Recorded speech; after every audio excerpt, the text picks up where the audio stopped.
Mattia, non ti preoccupare, guarda, allora se vuoi prendere il mondialone venerdì, io vengo da te con il mondialone.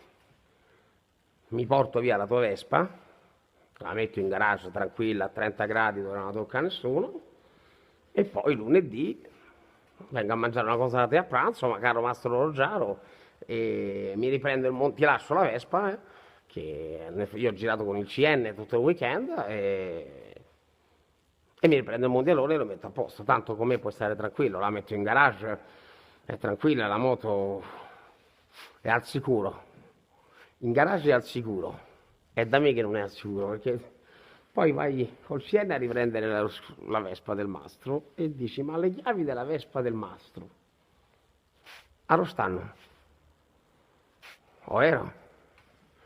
Arrivi qua col CN e la Vespa non solo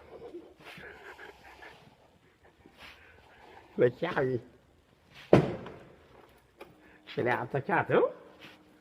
Ma addirittura tanto per non farsi notare, tanto per non far capire che era un mezzo un po' così incustodito, la stella alzata.